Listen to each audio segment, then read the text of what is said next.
Ready? Yep, we're already rolling. Hey guys, this is my story. Scotty talked me into it. I don't think it's that interesting, but he seems to think it is, and I'm told it is. So anyway, here it is. I'm Skip Murray. I was born Donald Christian Murray in a little town north of Chicago called Kewanee, Illinois. In 1964, so it's like 100 years ago, actually, only 61. I was raised in a pretty normal household. My dad worked for a pharmaceutical company. Mom stayed at home and raised the kids. I have two older brothers and a sister. They were pretty much in college by the time I was by like 10. So, no, actually a little. What? I was gonna say 10. Holy shit, balls. No. I wouldn't think they're that much older. Yeah, no. My brothers are like 15 years older than I am. Jesus Christ. Yeah. My sister's only 12. So it's my brothers were in college. My sister was getting ready. He meant his sister was 12 then. She's not 12 now. I'm sure she would like to be. But anyway. Raised between, we had a home in Denver and that we spent Christmas vacations and winter and summer vacations, and a home in Fort Lauderdale that we spent our winter vacations in. Growing up, went to private school in Fort Lauderdale. And played football, wrestled, kept me in shape. I did discus and shot put and track. And everything was good until I was 17. And I was out on I stole my dad's boat, 50-foot Bertram. And which we shouldn't have done.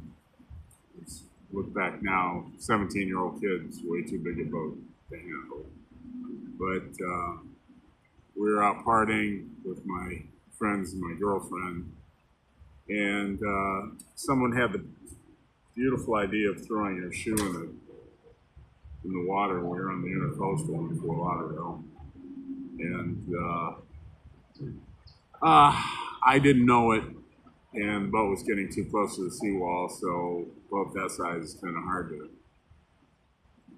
it doesn't maneuver on a dime, so I backed it up, didn't know it, and I backed over her, and I can still hear this day the crocs cutting her legs off, and it was,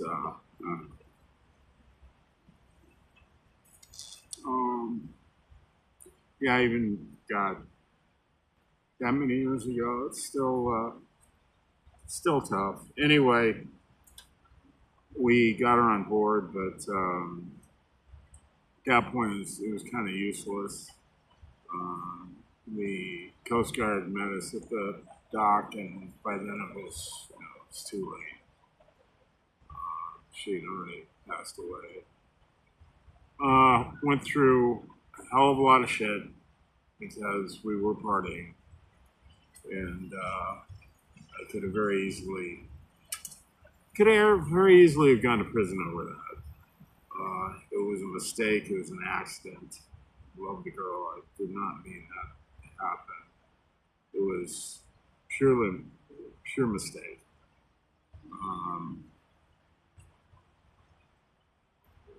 But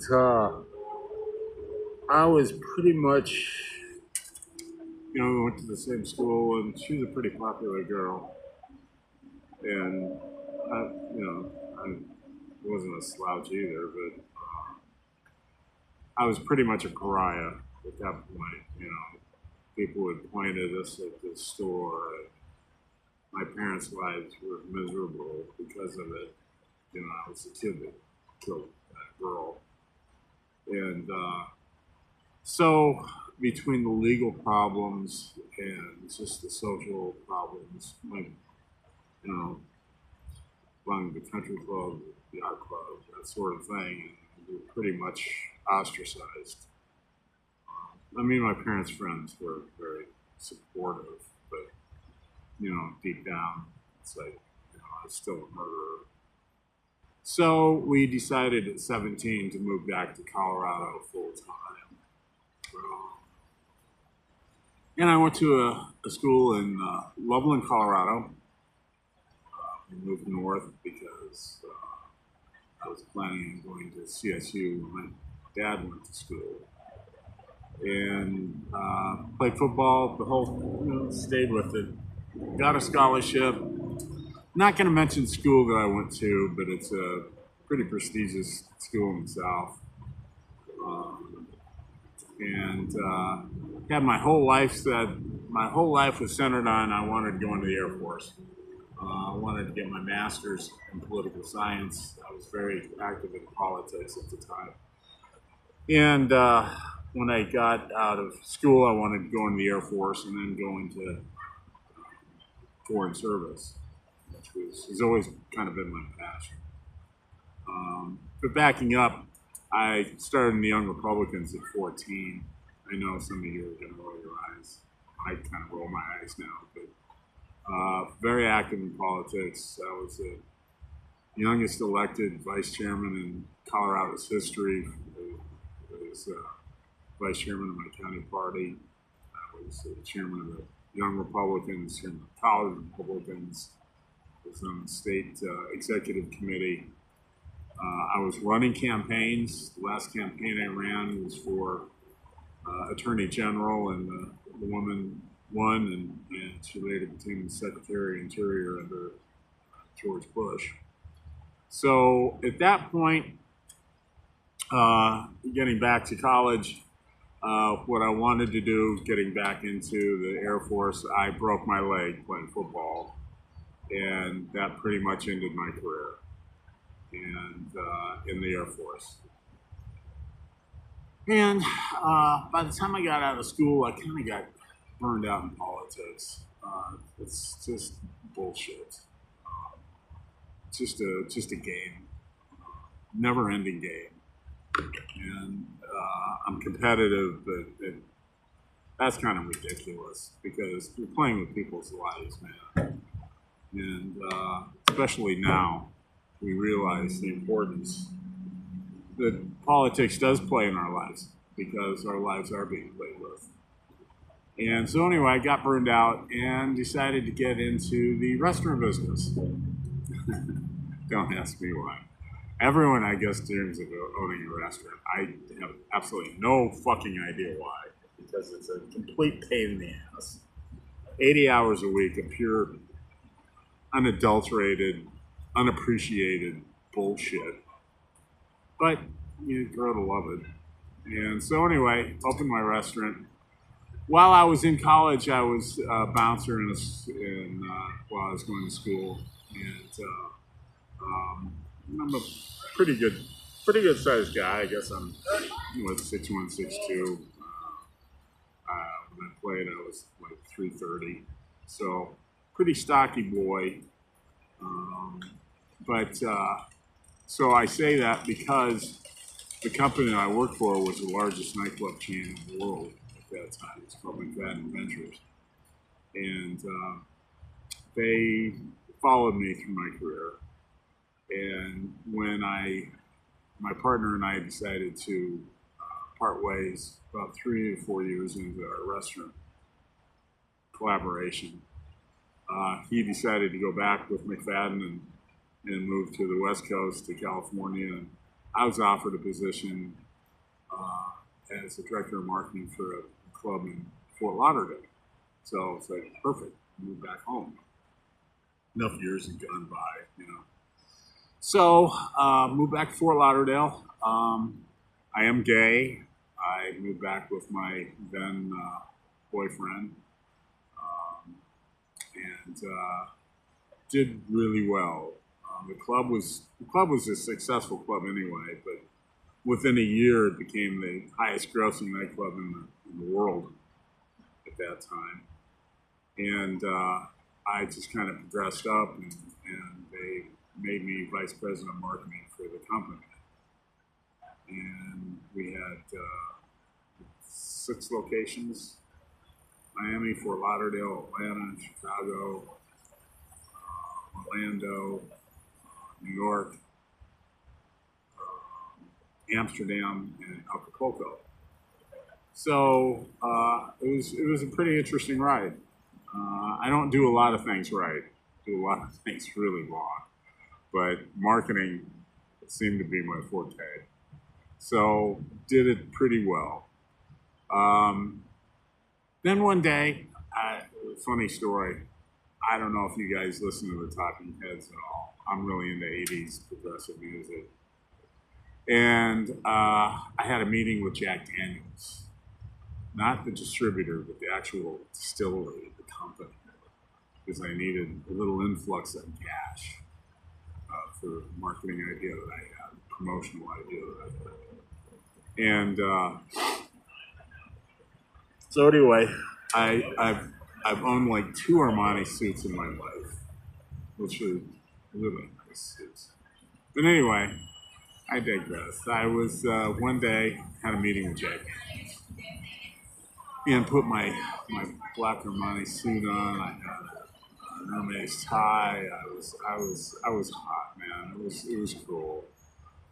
Got in my BMW, new Beamer. Was on my way. I had to drop my cat off at the fucking vet, so I was running like 15 minutes late. Well, my boyfriend called me because he worked for me. He was head of telemarketing for that club, and he said, "Don't come in."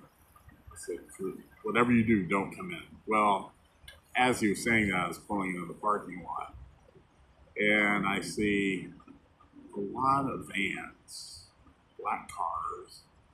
And then I started seeing people get out of them, and they had ATF vests and FBI vests.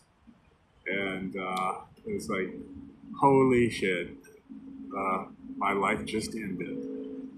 Because at that point, I didn't know if I had warrants. I had no idea what was going on. So, like every self-respecting guy my age at that time in history, I did a couple of lines of coke and pulled my flask out of the glove compartment and listened to the Talking Heads and proceeded to kind of get fucked up just watching this fiasco. And managing partner was let out in cuffs, and the comptroller was let out in cuffs. And again, I didn't know. I had no idea if I was going to be next. I didn't have any fiduciary responsibilities in the club, but I knew what was going on. Unfortunately, can't say what exact entity was involved, but let's just say they've made a lot of movies about folks like the folks that I work for, without actually saying it.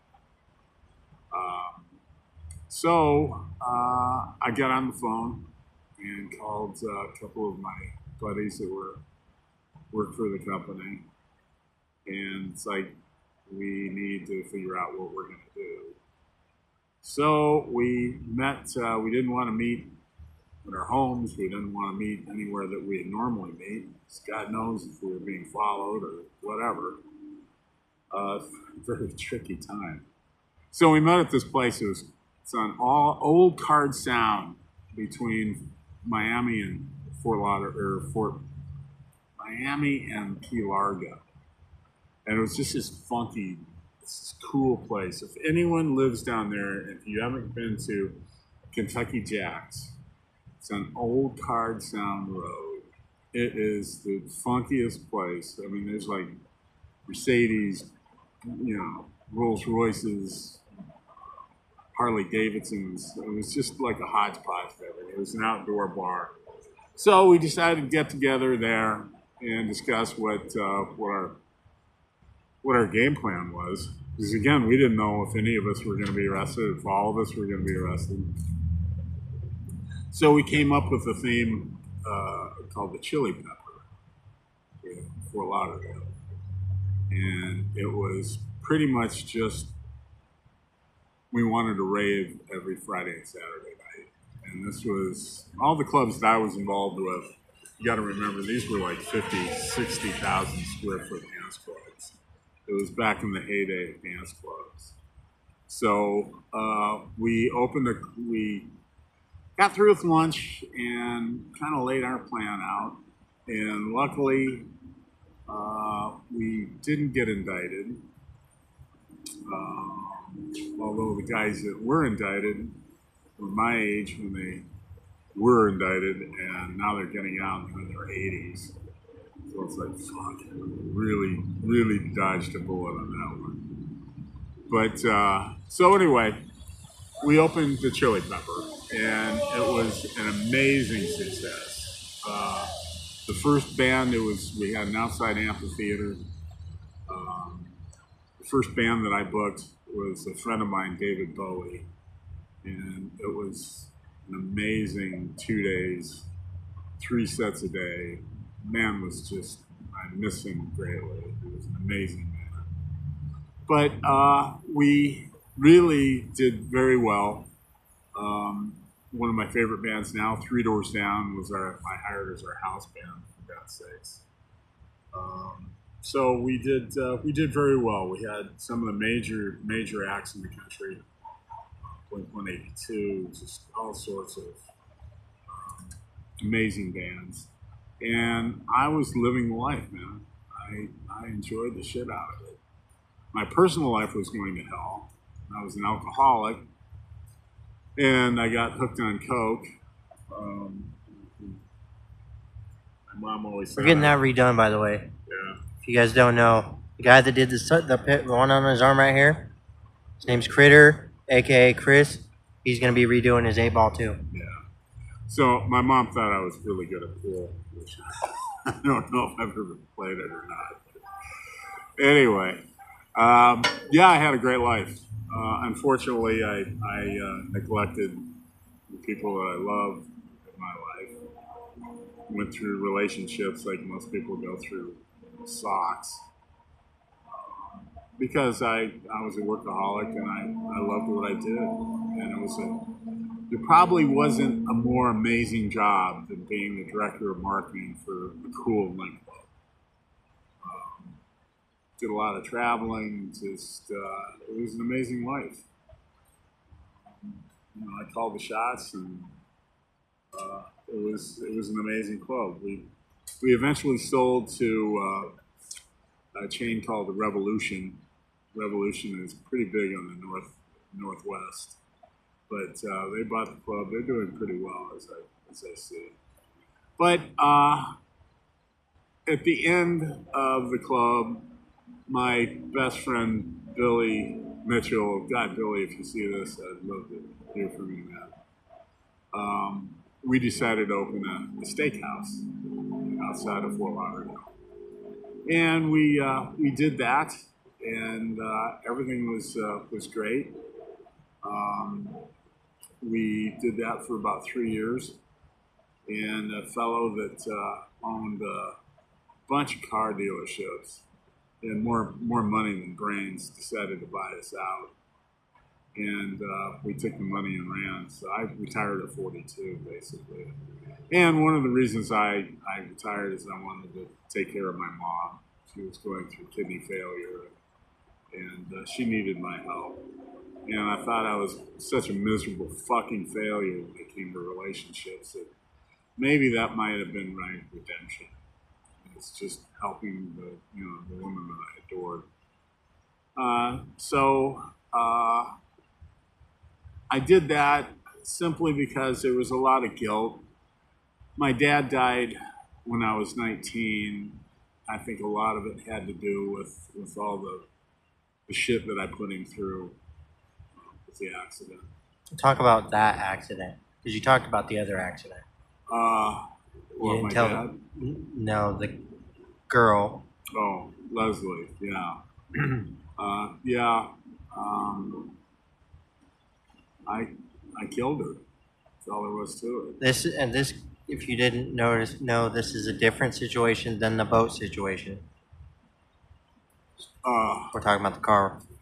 oh, The girl ran over with the car. oh, yeah. Well, I'd rather maybe at a different time. I'm Well, I mean, that's part of your story. We got to. this is emotional. That's the point. Well, Being all real right. about it. We were in a car wreck, and guy bounced off my dad's Lincoln, and they hit a telephone pole and threw her through the windshield and basically decapitated her. So that was another thing that I had to go through. Wait, is this not the girl that got ran over? There's been so many. The girl that got you ran over with the car. Your girlfriend, Oh, because you didn't tell that part. yeah. That I blocked. I'll get into it maybe another time. That's way too much. Yeah. That's the point of the video, I though, know, is being real. I know. I just don't think I have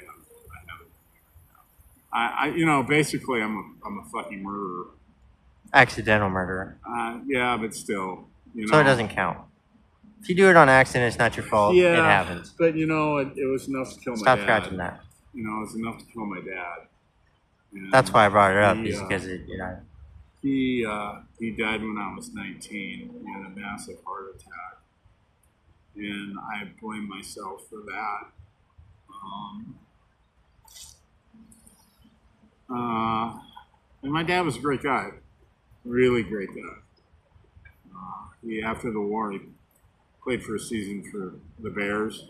After the war, he was in the ski troops in the Second World War, the 10th Mountain Division. He was quite a guy, and I despised him then, as most teenage boys do. Dad despises a little harsh. I was going to say, I never despised my dad. I might have been mad at him, but Yeah, I didn't despise. That's harsh. I just didn't get along with my dad. he disagreed with his dad. Yeah. We'll put it that way. 'Cause I- that sounds a little nicer. Yeah, yeah. That made it sound like you hated him. No, but I never hated my dad. I just, we didn't agree on pretty much anything. But, you know, so, and being 19, that's a pretty impressionable age for a man. You kind of need to have a strong role model in your life at that juncture in your life. And I lost mine.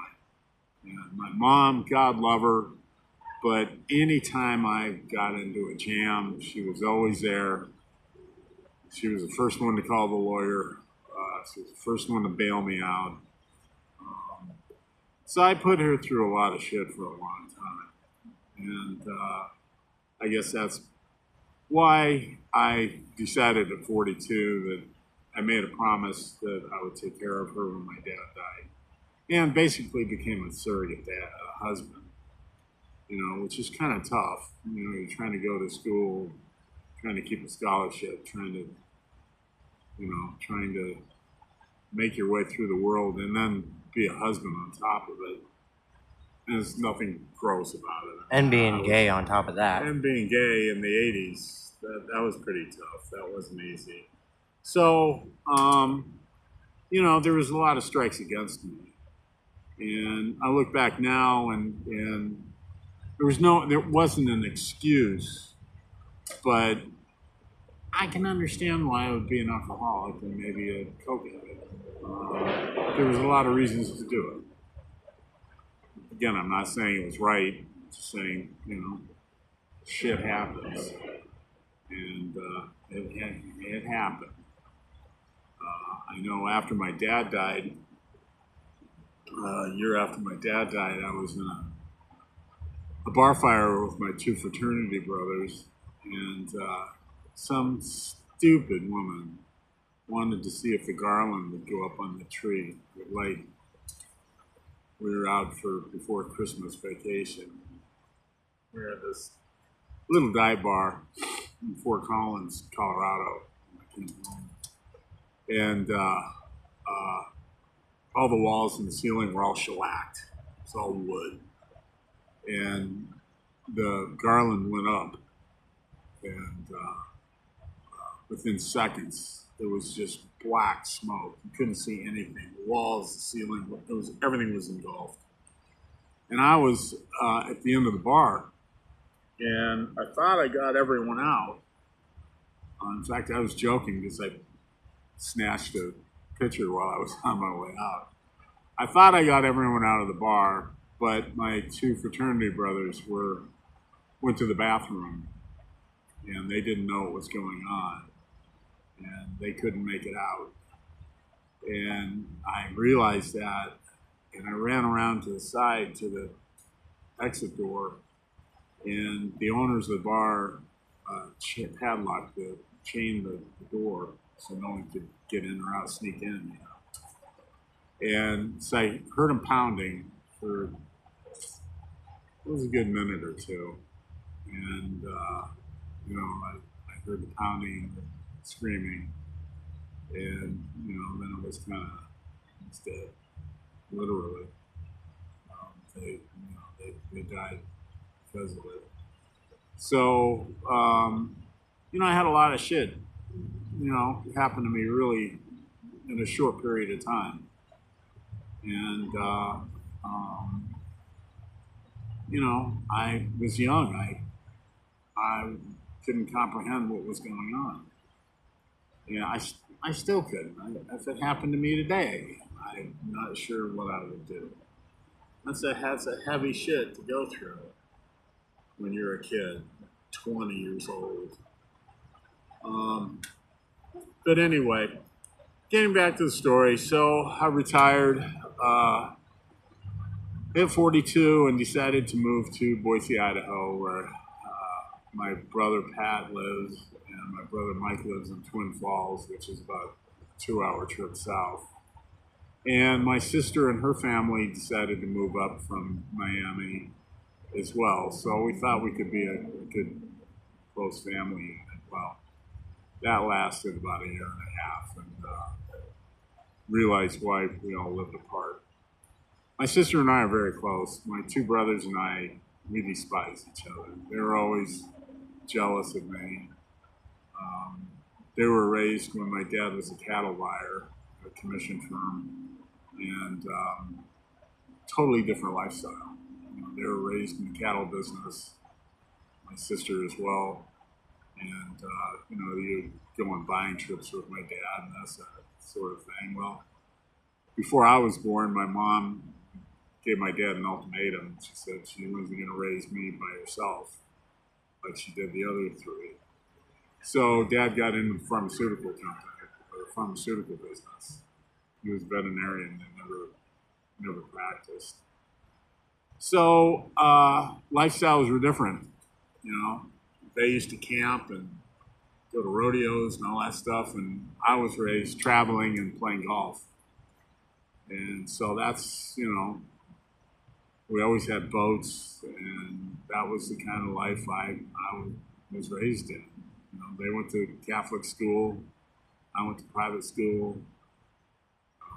Same thing, but totally different. So, the four of us really don't have much in common. My sister is like a second mom. I adore my sister, Nikki. She's 12 years older than I am, and she has a wonderful family. God, I think I have 10 great nieces and nephews between my two nieces. They have 5 kids apiece. All go to Catholic school. Good Catholic kids. And I have just a super nephew, Michael. He's in firefighter school down in Florida now. And he was with the Florida Highway Patrol. He was in the Marines. Just a great kid. Love him to death. So After a few years, things didn't work out, and my sister moved back to Florida, and I eventually lost my mom, which I blame myself for. She fell and broke her hip and dislocated her shoulder and broke her arm just because she wanted fucking grapes and she couldn't ask me to go get them. She didn't want to bother me. So I've got that guilt on me as well. Unfortunately, she lingered for a while, which I, didn't want. At least my dad, he only lasted a couple days, but my mom with her helped, and so I have a lot of guilt about that. But before that, when I moved here, she needed home health care, and I found a home health care company, and they needed an infusion, so I became a partner, silent partner, but partner nonetheless. And it was pretty successful. And after my mom died, I just didn't want it a part of the business, so I sold out. And at that time, everything that I made in 25 years pretty much went overnight. But I don't know if you guys have ever heard of Bernie Madoff. It was a huge Ponzi scheme that took a lot of people for a lot of money. And he pretty much wiped me out. And everything that I thought I was going to retire comfortably. I wasn't going to live like a king, but I could buy a new car every year if I wanted to. So what? Who gives a shit? Well, yeah, that wiped me out. And then whatever I had left, the stock market crashed. And that pretty much took my 401k and pretty much everything else. So I found myself, in my early 50s. I had to go back to work. And where I had a master's, I had years of experience, blah, blah, blah. I just couldn't find a freaking job. And I tried. I was overqualified. Jobs that I was qualified for, I didn't want because I didn't want to work 60 hours a week. I just don't want to do it anymore. So I've been struggling for the last decade. Had a massive car wreck a few years ago. Coming back from a Christmas party, and I dropped my phone, and I undid my seatbelt to reach down to get my phone, and I looked up and I hit a parked car going like 45, and took pretty much the dashboard out with my body, shattered the window with my head, so I had massive concussion. I broke my sternum and about 3 or 4 ribs, internal injuries. They did what they call a stop and scoop, which they pretty much think you're dead. So they just stop and scoop you up and take you to the hospital. They don't even really fuck around with you at the scene. So, knock on wood, if I can find it. There's none by you. There's none by me. I'll do this. Luckily there's a fucking tree over there. Yeah, We can knock when we're done. I'm not gonna get out. We can knock when we're done. I think the cops thought I was dead, so I didn't even get a goddamn parking ticket out of it. I shouldn't say anything. I changed myself. But, so I spent a couple months in the hospital, recuperating from that. And I get out of there and shatter my femur, just all sorts of stuff. Broke many bones. And got out of the hospital after a couple months, and was in a wheelchair for about 5 months, which I just hated, drove me nuts. But as soon as I got out of the wheelchair, I went in for a routine X-ray to see how my leg was healing, and they found sarcoma on the bone. Which is Again, cancer, if you guys don't know. yeah. It was. Geez, I'm sorry, guys. You don't need to be sorry. That's the point of this being Yeah. real, man. You're Yeah. being as real as you can be. Yeah. That's what we need. So the immediate cure was amputating my leg, and I just didn't want to do it. And my feeling was I'd rather die and go with all my parts. So we came up with a plan, and I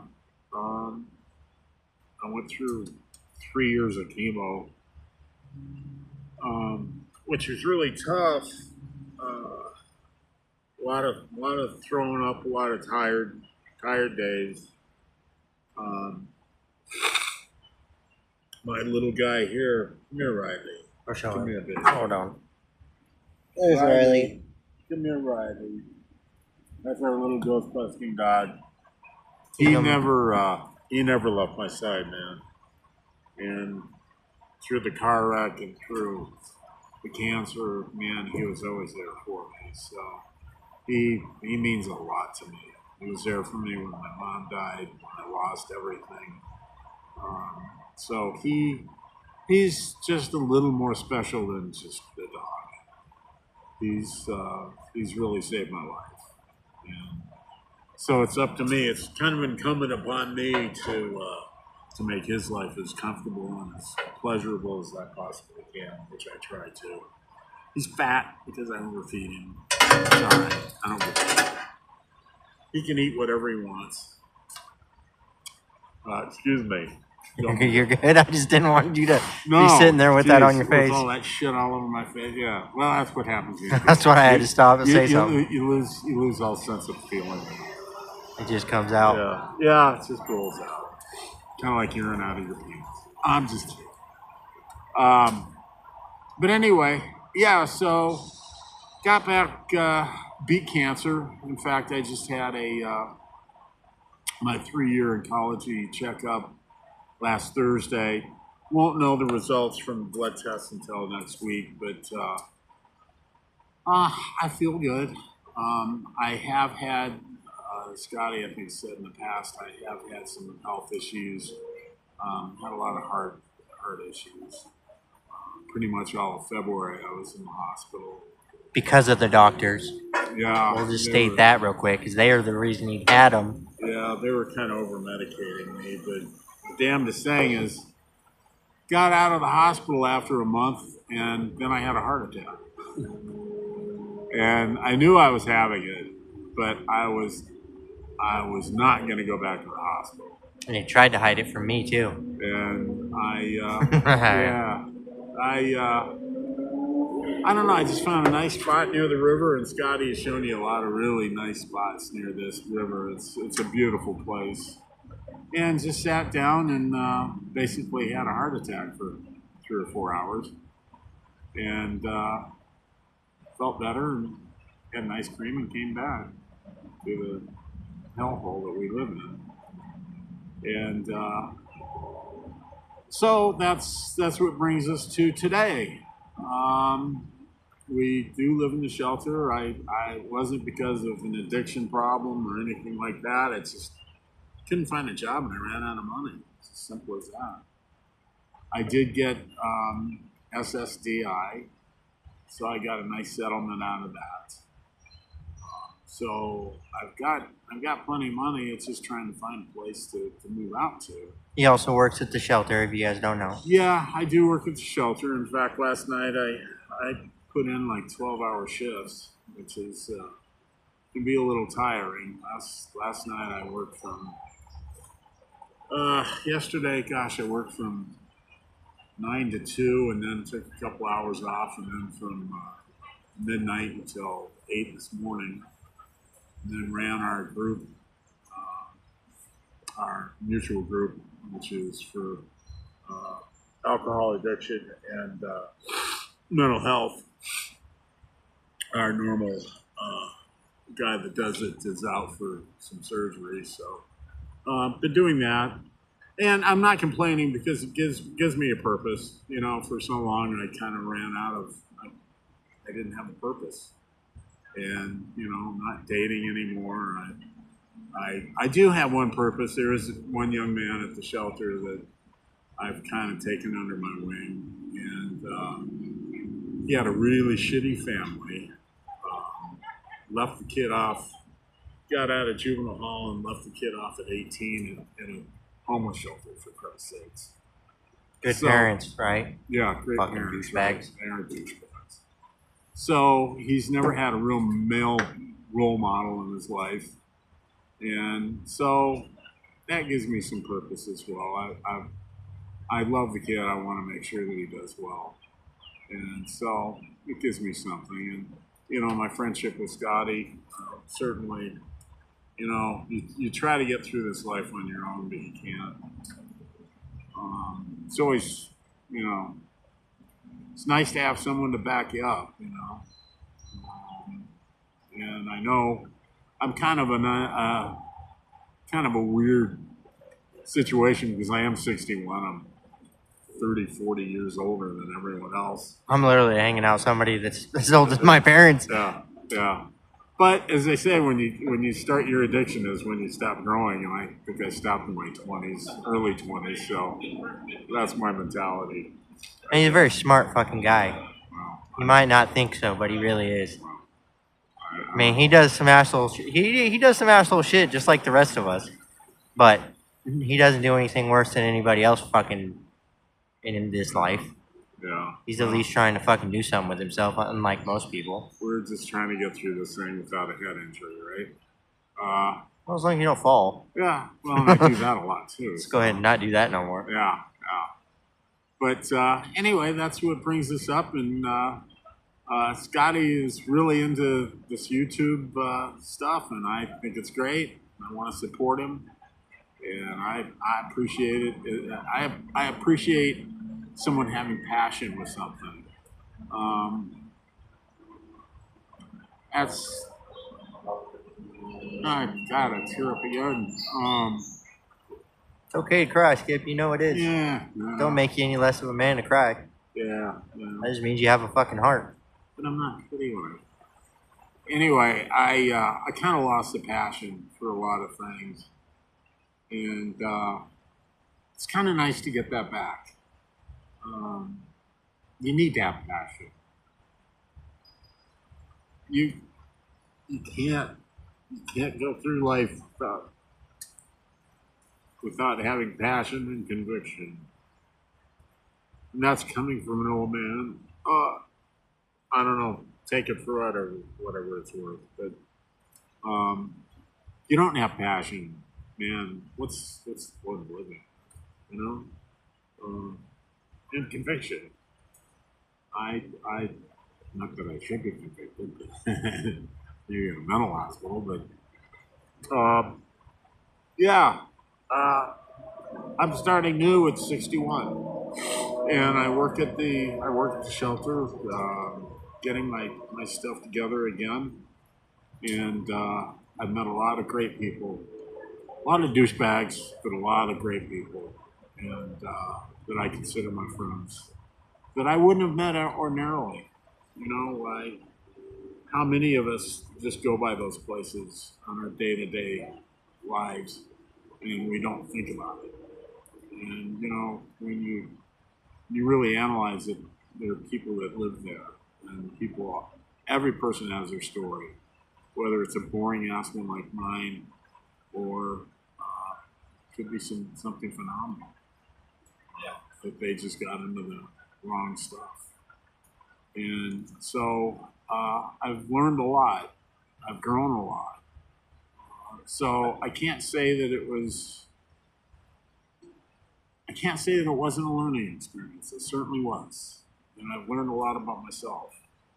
I learned that I do have compassion for people. I do have empathy.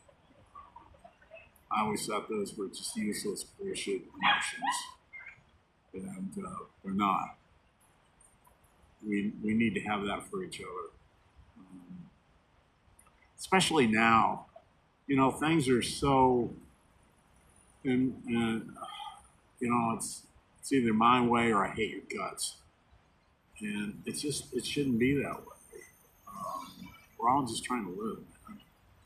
And you know, the way politics has gotten, I'm ashamed to say that I was ever a part of it, because it's not what I was used to. You know, you can actually agree to disagree. Well, that doesn't happen anymore, and that's a real shame. And things have got to change. This country has got to change. The racist shit has to change The too. racist, I'm tired Fuck of the faces. racial shit. I'm tired of it. You know, my best, and this is going to sound racial, but, you know, some of my best friends are black and they're gay and they're Latin. And it's like, I don't give a shit. Stop. God, you're just perpetuating it. I don't discriminate against them. And I don't appreciate anyone who does.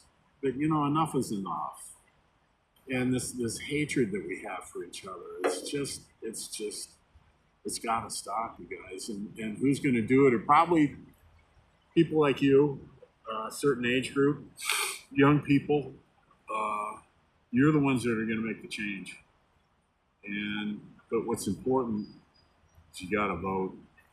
You know, you have convictions. You send money to candidates like Bernie Sanders. And he could have done a lot more because you did support him, you did send him money, but you didn't vote. And that is so important. How we get these people elected is by voting. And until we can do it online, unfortunately, it's going to take some action on you guys' part. But please, this world depends on you. The under 40 said, you know, you've got to make changes because we can't go on like this. This is ridiculous. I mean, we're living under a dictatorship now. You know, I'm not talking whether I support or not support our president. I support the office. I support our president because if our president does well, we do well. So I'm not saying anything about that, but it's just the direction and the demeanor that we're headed. It's not good. It really isn't. I mean, you know, when we go after the media, we go after the news. You know, we go after political opponents. I mean, that's what dictators do, man. And we got to wake up and realize it. Whether we choose to acknowledge it or not, we're living under a dictatorship right now. You can't have civil discourse anymore without fear of retribution from the other party. That's what Hitler did. I mean, if we look at it, what's going on now in America happened in Germany in the 30s, and it's got to stop. And I know that's my political side coming out of me, but it's actually my humanitarian side coming out of me. You know, when you have deep cuts to social services, just to give billionaires tax cuts, I mean, come on, there's something wrong there. You know, when you have the elderly at the center, we have all these elderly people on walkers. That shouldn't be. We've failed them. We've failed. And we need to stop it. And the only people that can do it is really the people that are watching this right now. So I beg of you, really, realize what's going on and make a change. Because, you know, old guys like me, we're just tired, you know. Unfortunately, those of us my age are all running the government. That needs to change as well. We need to get younger people involved in government. Yeah, because that shit don't make no sense. We got people that are gonna die in fucking 10 years, fucking running our country. We have people that could die in office right now. It's just so goddamn old. It's fucking stupid. Yeah, it is stupid.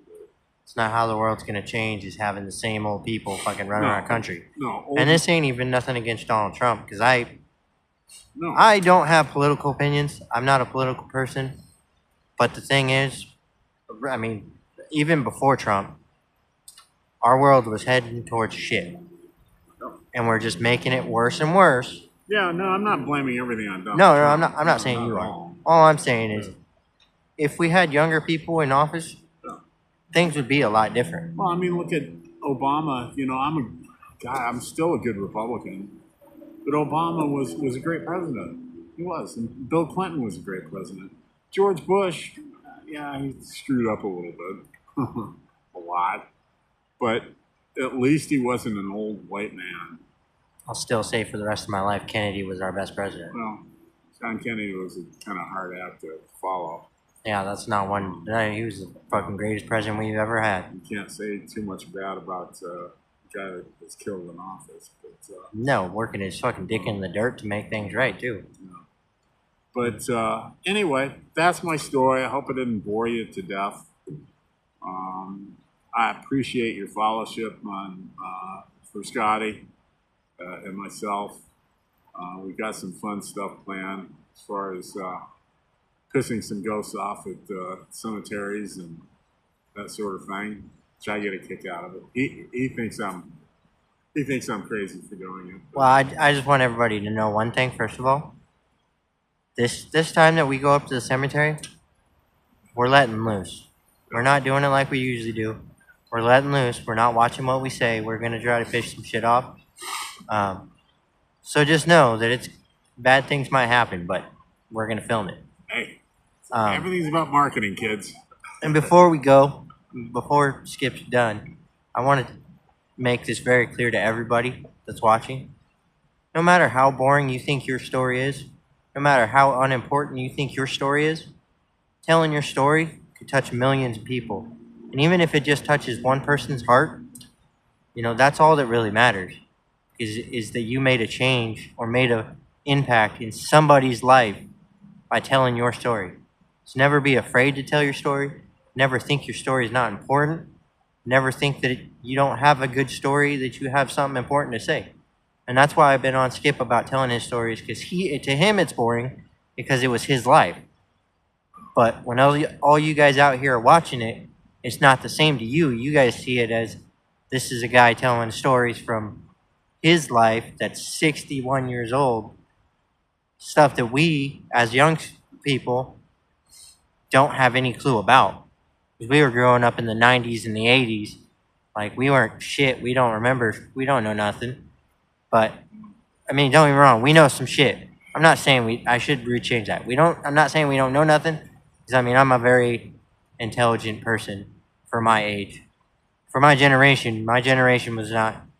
We were great. We had a good generation, but not like the generation before us. We put a lot of fucked up shit into this world. We did a lot of damage in my generation.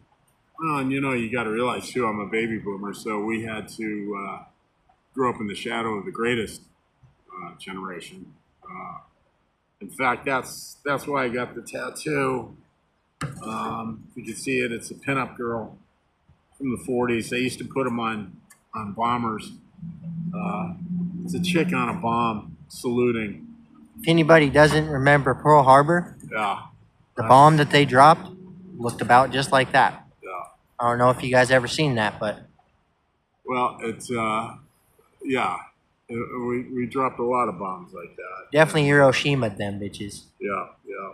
Sorry if I have any followers from Japan. I don't mean it. It's disrespectful. Yeah. I'm just saying It stopped the war. it changed a lot, which I think I don't necessarily. I'm not going to say I agree with everything Donald Trump does, but I do agree with what he did this last time.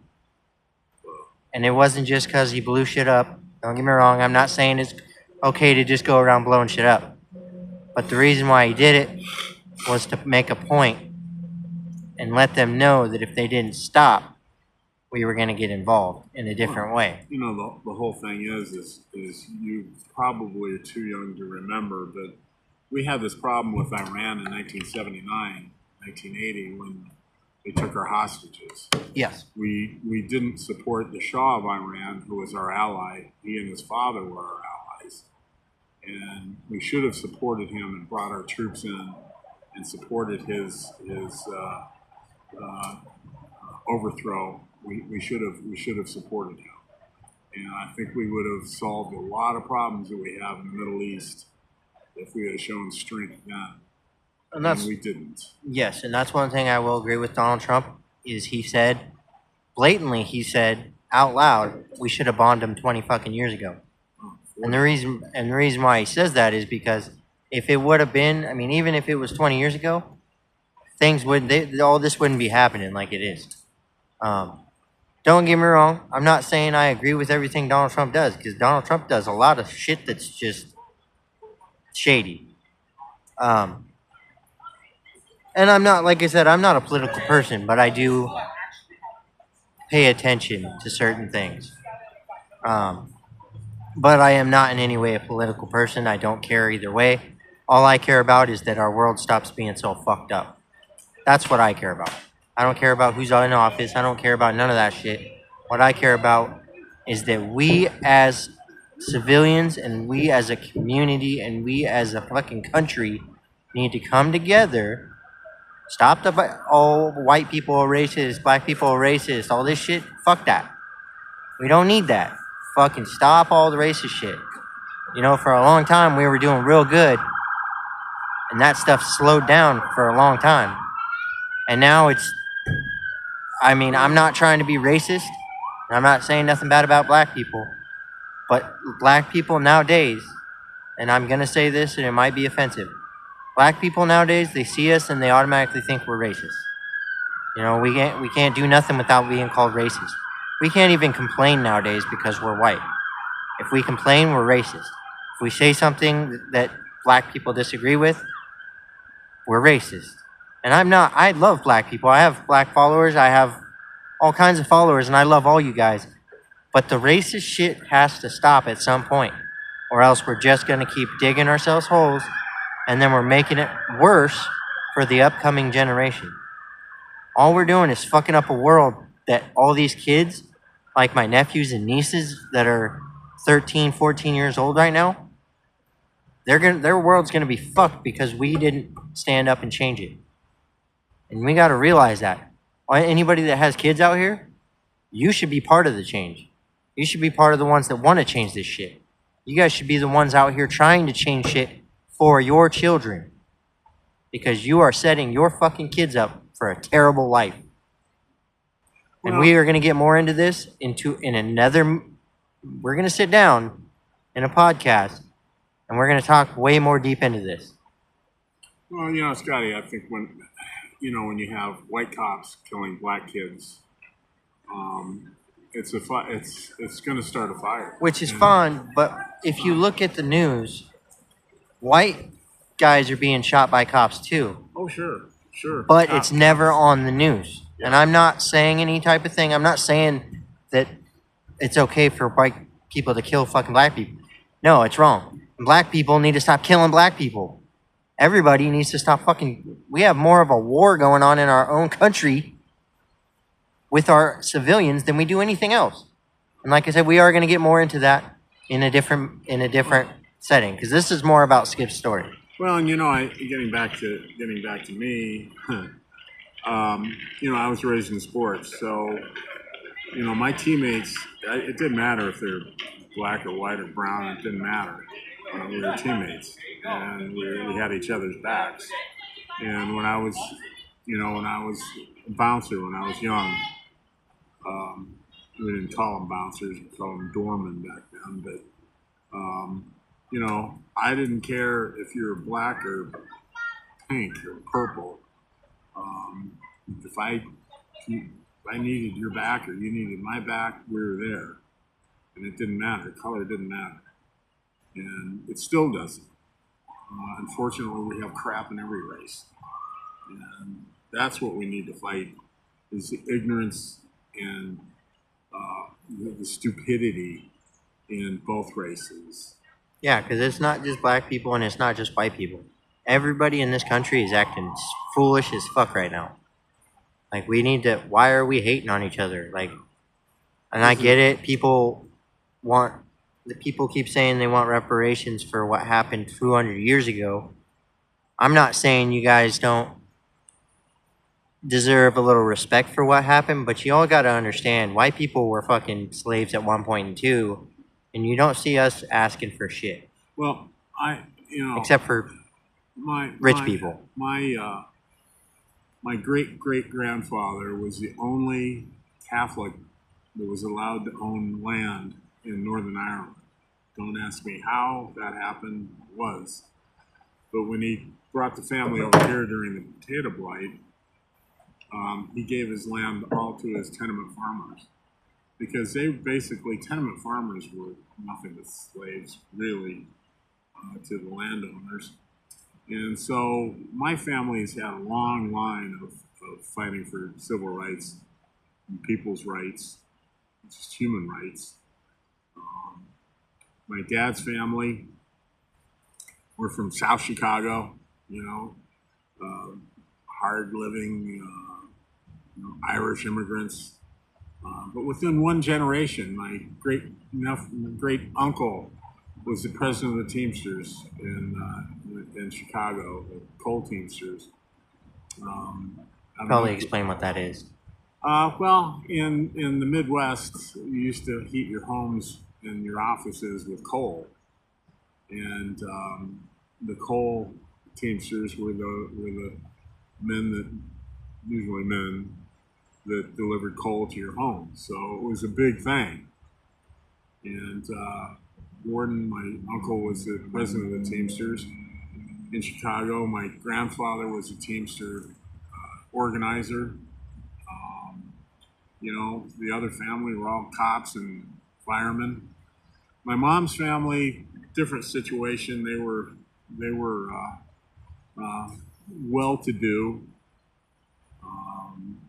but they've always fought for people's rights. In fact, my mom's side of the family wouldn't say shit if they had a mouthful of it, but they've always been fighters for human rights. And again, my dad's family were fighters for human rights for the worker. Again, it doesn't matter if you're black or white. If you're a union member, you're a union member. If you're a Teamster, you're a Teamster. And, it was during a very precarious time in our history. And, I look back now in my politics, my political days, I fought for people's rights. I was always against this Christian movement, which I'm a good Catholic, but I'm against these zealots, anti-gay, anti-this, anti-that, anti-abortion, and I'm pro-choice to a point. If you use it for birth control, then you're a murderer. And you're a fucking coward. You are. Can't even raise a goddamn child because keep your goddamn legs closed. Don't be a hoe. Yeah. But in certain situations, yeah, I believe in abortion. And at the same token, the older I get, the more liberal I get. But I believe in the death penalty as well. If you kill someone cold-bloodedly, then you know what? You don't deserve to live, man. You deserve probably to die the same way that you killed that person. I know it's kind of vengeful. I think we should bring back eye for an eye. Well, that's basically what it is. But Now we don't do that. no. But I don't know if it's a deterrent or not. I don't know. I think if I was mad enough to kill someone, I don't know if going to the death chamber would really deter me from doing it or not. Hopefully, I'll never be in that situation. So I don't know. And for anyone who's had relatives killed, my heart goes out to you, man. I couldn't imagine anything more frustrating or anything more crushing than to have a loved one, a friend, or a relative killed, like these kids in northern Idaho by this crazy son of a bitch. And quite frankly, this guy needs to be hanged. I mean, he needs to be not only hang him, but shoot him while he's writhing. He's just an animal. Should get the firing squad. I look at these families that have had to deal with that. It's heartbreaking. It shouldn't be, but I digress. Wow, that's really turned into a lot of Been lot an of hour and stuff. 5 minutes. Yeah. So anyway, I'm not going to bore you anymore. Love you guys. Thank you for supporting us, and Scotty, and love you guys. Love Scotty. Love all my friends. Want to shout out to my good buddy Eric and Shiloh back at the place. Gary, Gary. since you're our new Definitely. subscriber. Yeah, Gary is he's really turned out to be a very good friend of mine, and I think the world of him.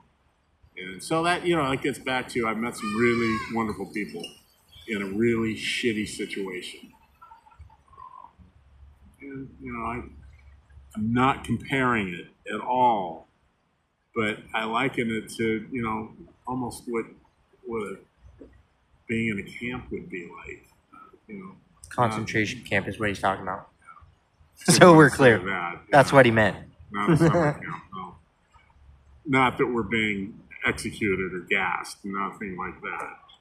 But it's a bad situation. We're just being controlled and told what to do. Yeah, And what we can't do. And it's a bad situation. It really is.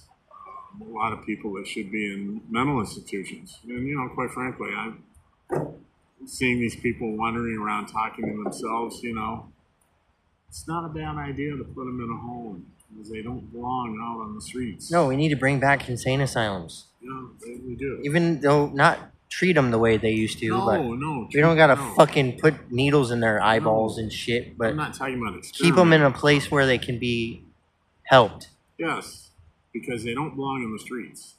No, and then you fucking Idaho people, I'm gonna say this whether it fucking offends you guys or not. You guys are throwing all these fucking shit out to make it to where people are fucking criminalized because they're homeless, living in their cars, or living in a fucking tent.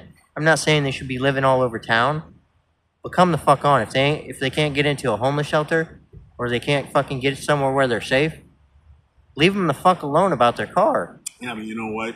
I'm not Scotty, saying let them live everywhere. It's not Scotty, just let it go. A lot of it is because they're drug addicts or they have That's or not, though. alcoholics. There's lots or- of people out there just or- living in their cars because That's they don't have true. nowhere to go. That's true, or because they can't follow the rules. But so we I'm not agree saying- to disagree a little bit. I'm not saying they're not all drug addicts, No, but you gotta also realize that there's drug addicts that have made the effort to get their ass in a fucking homeless shelter at least. At least they're doing that much they're trying instead of they're sitting trying on to the make street.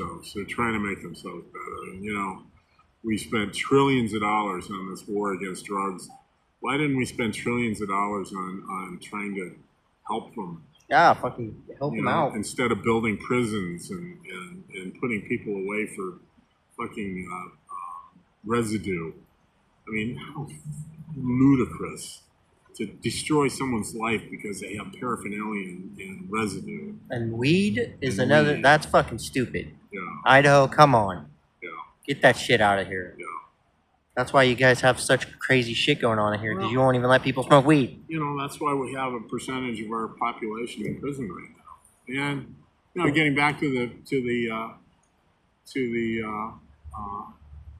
ethnic thing, a good percentage of them are blacks, and that we're losing generations of black men and brown men and white men to prisons because of something as ludicrous as, again, having some paraphernalia or having a gram of weed or whatever. It's just really, really ridiculous.